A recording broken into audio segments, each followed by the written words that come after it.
Un étranger est une personne qui n'a pas la nationalité du pays dans lequel elle vit ou se trouve. Par exemple, un Espagnol en France est considéré comme un étranger en France.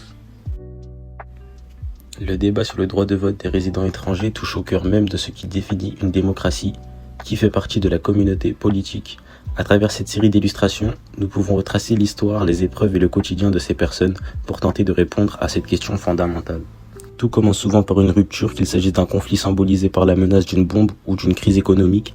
Des milliers de personnes sont contraintes de quitter leur pays d'origine. Elles laissent derrière elles une maison en ruine ou précaire avec l'espoir de trouver la sécurité, la paix et la stabilité ailleurs. Une fois arrivés, ces hommes et ces femmes s'intègrent par le travail et l'effort quotidien. En travaillant de leurs mains, ils participent activement à la richesse nationale, ils cotisent, épargnent et paient des impôts, contribuant ainsi directement au financement des services publics et de l'économie du pays d'accueil. Ils s'installent en couple, fondent un foyer et scolarisent leurs enfants à l'école de la République. Leurs enfants grandissent avec les valeurs du pays d'accueil, créent un lien indéfectible et durable avec ce nouveau territoire. Pourtant, malgré cette intégration par le quotidien, le parcours reste jalonné par la précarité des papiers, passeports et titres de séjour.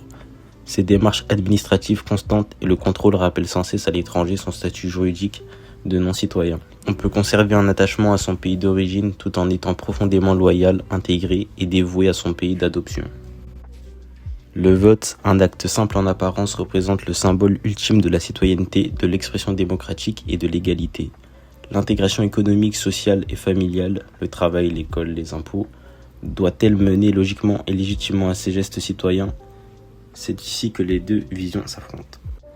Pour certains, accorder le droit de vote aux étrangers est une suite logique et juste. Si un résident étranger vit de manière permanente dans le pays, qu'il respecte les lois, paie ses impôts et participe à la vie de la commune, lui permettre de mettre un bulletin dans l'urne est une question de justice et de reconnaissance de sa contribution réelle à la société.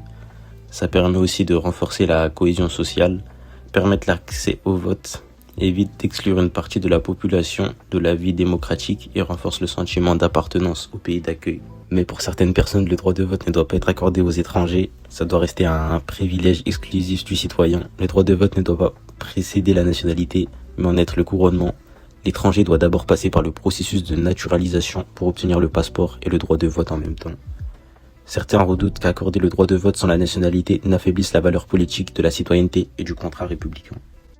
Pour conclure, le débat reste ouvert. Faut-il lui ouvrir les portes de l'urne électorale pour reconnaître sa place de citoyen du quotidien ou considérer que ce geste sacré doit marquer l'étape finale et officielle de sa naturalisation ?